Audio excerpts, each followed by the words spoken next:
आत्मा तो संग रहित है, निष्क्रिय है, स्वयं से प्रकाशित है और सभी दोषों से परे है। ऐसा ध्यान करता हुआ जो समाधि हो रहा है या फिर ऐसा करने का प्रयास कर रहा है, यही तो बंधन का कारण है।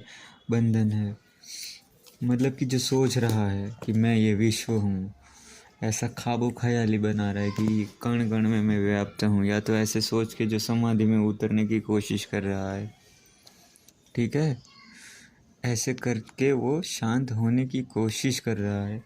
तो जो कोशिश करके नहीं पाया जा सकता ये चीज़, जैसे ही तुमने कहा कि मैं हर कण कण में व्याप्त हूँ, ठीक है, मैं प्रकाशित हूँ खुद से, तो तुम ऐसा बोल क्यों रहे हो? ये तो जो असत्य है, जिसमें थोड़ी सी भी ऐसा हो सकता है कि ये चीज़ नहीं है, तभी तो वो बोलना पड़ता है। जैसे कि सोने को ऐसा बोलना पड़ता है कि ये सोना है, तो उसका मतलब है कि शायद वो लोखंड भी हो सकता है, तभी तो तुमने बोला। अगर वो इतना क्लियर है तो उसे बोलने की क्या ज़रूरत है? जैसे कि मान लो कि कभी कोई व्यक्ति ऐसा कहता है, तुम्हें पता है एक बात, कि चांद भी है, चांद का अस्तित्व है, ऐसा तुम कहते हो, चांद सत्य है, चांद होता है, ऐसा कभी तुमने कहा? नहीं। या तो कोई ऐसा कहता है कि देखो सूरज भी है, नहीं। क्योंकि जो है वो इतना प्रत्यक्ष है कि उसको बोल कैसे कहोगे कि ये है? उसका मतलब है कि किसी को डाउट है कि सूरज रोज सुबह उगता है? नहीं। किसी को डाउट नहीं है। नहीं। तो कोई ऐसा तुम्हें बोले कि भाई तुम्हें पता है सूरज उगता है सुबह, तो कैसा लगेगा? तुम उस पर हंसोगे, तो उसमें क्या, वो तो उगता ही है, उसमें क्या बड़ी बात? कोई डाउट नहीं। कोई डाउट है ही नहीं।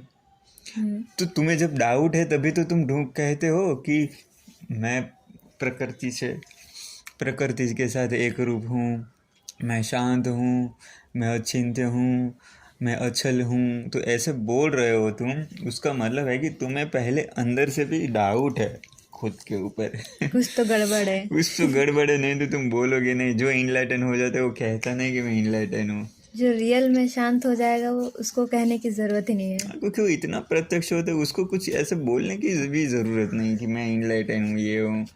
वो तो बोल देगा कि मैं इनलाइटन हूँ, नहीं हूँ, कोई फ़र्क नहीं पड़ता, क्योंकि उसके अंदर इतना वो प्रगाढ़ हो चुका होता है कि उसको कोई डाउट भी नहीं होता कि मैं प्रकृति से थोड़ा भी अलग हूँ।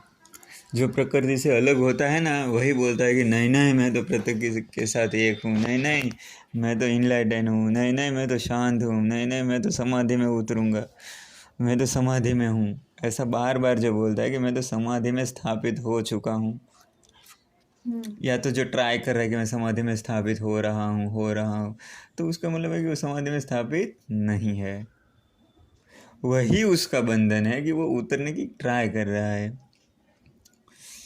कोई अगर ऐसा सोच के ऐसा करने की कोशिश करे समाधि में जाने की, तो वही उसका बंधन है।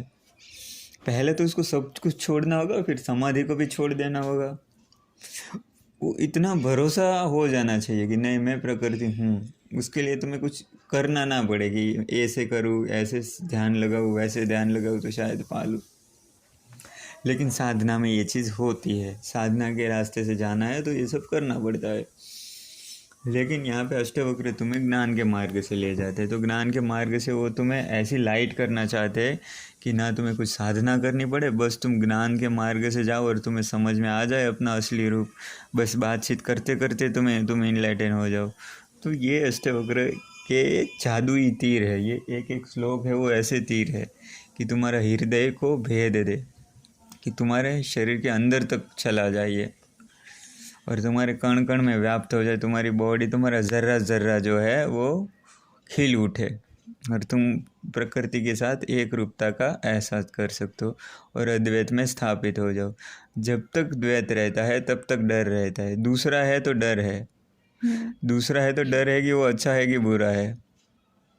तुम्हारे से कुछ पृथक है तो डर बना ही रहेगा। तुम्हारे अलावा कोई है ही नहीं तो तुम्हें कोई डर है? नहीं। अब समझो तुम प्रकृति में अकेले हो, ना पशु है, ना प्राणी है, ना इंसान है, ना जीव है कोई तुम्हारे अलावा दूसरा, कोई जीव है ही नहीं कि तो तुम्हें कैसे डर लगेगा। सांप का डर नहीं लग सकता, बिच्छू का डर नहीं लग सकता, क्योंकि तुम्हारे अलावा कोई है ही नहीं पृथ्वी पे। सिर्फ तुम, ओनली तुम। अब तुम्हें क्या डर लगेगा? तुम नंगे घूम सकते हो, तुम कुछ भी कर सकते, कोई डर नहीं। तुम चिल्लाओ, तुम गालियाँ बको, कोई डर ही नहीं, क्योंकि दूसरा मौजूद ही नहीं है, तो डर काहेगा। ना तो तुम्हें देखने वाला, ना तो बोलने ना तो तुम्हें कोई वाला। देखने वाला, ना कोई बोलने वाला, दूसरी आँख ही नहीं है जो तुम्हें देख रही है। तो फिर हम बिंदास ही रहेंगे। तो तुम बिंदास ही हो जाओ, तो उसको बोलते अद्वैत में स्थापित हो जाना, कि दूसरा नहीं है। और दूसरे जब है तो फिर वो मेरे ही रूप है, तो फिर तुम्हें डर कैसे लगेगा? हाँ, बट ये समझना थोड़ा मुश्किल होता है। हाँ, तो समझो कि शेर है और तुम भी हो, ठीक है, और तुम अद्वैत में स्थापित हो। तो समझो कि कोई इनलाइटन को शेर खा गया, तो वो ऐसे थोड़ी समझोगे कि मेरे को शेर ने खा लिया। वो ये भी समझ सकता है कि क्योंकि वो तो हर कण कण में है, तो शेर ने शरीर को खा लिया, या तो मैं शेर हूँ तो मैंने दूसरे शरीर, एक शरीर ने दूसरे शरीर को खा लिया, और दोनों शरीर मेरे हैं, तो ना तो कुछ पाया ना तो नुकसान हुआ। समझे, शेर ने मुझे खा लिया, ठीक है, तो मैं शेर के शरीर में चला गया, मेरा क्या नुकसान हुआ? मैं तो पहले भी शेर के शरीर में था और मेरे शरीर में भी मैं था, मैं तो दोनों जगह मौजूद था। अब दोनों का शरीर एक हो गया, जैसे शेर ने मुझे खा लिया, तो मैंने पाया क्या और मैंने खोया क्या? ना तो मैंने कुछ पाया ना तो मैंने कुछ खोया, तो ना तो दुख है ना सुख है। तो तू प्रकृति के साथ एक हो गए तो तुम्हें कोई डर नाम की कोई चीज़ ही नहीं लगेगी, जैसे कि दूसरा है ही नहीं। अगर लेकिन दूसरे है तो वो मेरे ही रूप है, तो तुम्हें डर लगेगा ही नहीं। अगर ये चीज़ तुम्हें पता चल गई तो उसके बाद तुम्हें कोई खा जाए, तुम्हें मारे पीटे, तो तुम्हें यही लगेगा कि मुझे ही मार रहा हूँ, क्योंकि जो मार रहा है वो भी मैं हूँ और जो मार खा रहा है वो भी मैं हूँ, तो ये खेल चल रहा है। मार खाने वाला भी मैं हूँ और मारने वाला भी मैं हूँ। तो तुम्हें कोई मारेगा तब तुम्हें यही लगेगा कि मारने वाला भी मैं हूँ और मार खाने वाला भी हूँ, क्योंकि मैं दोनों के अंदर व्याप्त हूँ, दोनों शरीरों में हूँ, और दोनों पे तुम्हें दया आएगी, मारने वाले पे भी और मार खाने वाले, खुद पे भी दया, उसके भी। ये क्या चल रहा है? या तो तुम हंसोगे मार खाते खाते, ये भी हो सकता है। तुम्हें हंसी आ सकती है कि अरे यार मैं मुझे ही मार रहा हूँ, मैं ही मुझे मार रहा हूँ, क्योंकि वो जो तुम्हारा दुश्मन है उसमें भी तुम खुद को मौजूद पाओगे। तो डर नहीं लगेगा, तब खेल चलेगा, फिर हंसना आएगा तुम्हें पूरी सृष्टि पे। ये क्या साला, मैं ही सब जगह खेल रहा हूँ, कहीं आसमान में प्लेन में उड़ रहा हूँ, कहीं नदियों में बह रहा हूँ, कभी पक्षी बन के उड़ रहा हूँ, ये तो पूरा मेरा ही खेल है, दूसरा जीव है ही नहीं। सारे जीव मुझ में और मैं सारे जीवों में, सारे जीव मुझ में और सारे जीवों में मैं। तो अब डर खत्म हुआ। मैं मेरे शरीर में उतना ही मौजूद हूँ जितने दूसरे जीवों में मौजूद हूँ। ऐसा नहीं कि मैं मेरे शरीर में ज़्यादा मौजूद हूँ और दूसरे शरीरों में कम मौजूद हूँ। मेरे शरीर का जो स्वभाव है वो मेरे ढांचे के ऊपर बना है। मैं यहाँ पे बैठा हूँ तो मैं कहीं उड़ रहा हूँ, कहीं मैं पक्षी बन के उड़ रहा हूँ, तो कहीं मैं शेर बन के दहाड़ रहा हूँ, तो कहीं मैं नदी बन के खलखल बह रहा हूँ, तो मैं कहीं बारिश बन के गिर रहा हूँ, तो कभी मैं बादल बन के गति करता हूँ, कभी हवा बन के गति करता हूँ, कहीं आग बन के जलता हूँ, तो कहीं कीड़े मकोड़े बन के विचरण करता हूँ। तो मैं हर शरीर में हूँ, हर जीवों में मैं हूँ, हर पहाड़ों में मैं हूँ, हर पत्तों में मैं हूँ। तो डर कहाँ से रहेगा फिर? पूरी प्रकृति ही तुम्हारा शरीर हो गई। तुम्हारे दो शरीर नहीं, ये छोटे छोटे शरीर सब तुम्हारे हैं। जैसे कि तुम करोड़ों शरीरों में बट गए, तो तुम जैसे कि फैल गए, दूर दूर तक फैल गए, हर कण कण में आ गए। तुम्हारे जितने भी पशु पक्षी है सबके भीतर तुम चले गए और सब तुम्हारे भीतर आ गए। ऐसे नहीं कि सबके अंदर तुम हो और तुम्हारे अंदर पक्षी भी है और तुम पक्षी के अंदर हो, प्रकृति तुम्हारे अंदर और तुम प्रकृति के अंदर। जैसे कि हम चाय में, जैसे हम चाय में चीनी डालते तो चाय और चीनी एक हो जाती है ना, इस तरीके से तुम प्रकृति के साथ एक हो और इसे अलग नहीं किया जा सकता। समझ में आ रही बात? जैसे कि तुमने गाजर और बीट दोनों को लेके मिक्सर में डाल दिया, अब उसको घूम करके पीस दिया और उसका रस निकाल दिया, अब वो दोनों कैसे एक हो गए, अब उसको अलग नहीं किया जा सकता। इस तरीके से तुम पक्षियों में हो और तुम्हारे अंदर पक्षी है। तुम हर जीवों के अंदर हो और हर जीव तुम्हारे अंदर है। जैसे वो जूस तुम हवा लेते हो, फेंकते हो, वही हवा दूसरे पक्षी के सांस के द्वारा उसके शरीर में जाती है और उसने जो सांस छोड़ी वो हवा में मिलके वो फिर तुम्हारे शरीर के अंदर जाते है, जैसे तुम सांस लेते हो। तुम हर चीज़ से जुड़े हुए हो दूर दूर तक, और हर चीज़ तुम्हारे साथ जुड़ी हुई है। और उसको बोलते अद्वैत, कि मैं दो नहीं हूँ, मैं एक हूँ। बीट और गाजर का जूस एक हो गया ना। इसी तरीके से तुम और प्रकृति एक हो। एक होने की कोशिश नहीं करनी है, देखना है आँख खोल के, और ऐसा महसूस नहीं करना कि हाँ मैं एक हूँ, मैं एक हूँ। ये इतना प्रत्यक्ष होता है कि तुम्हें कुछ बोलना ही नहीं पड़ता, ऐसा लगता है हाँ बस है।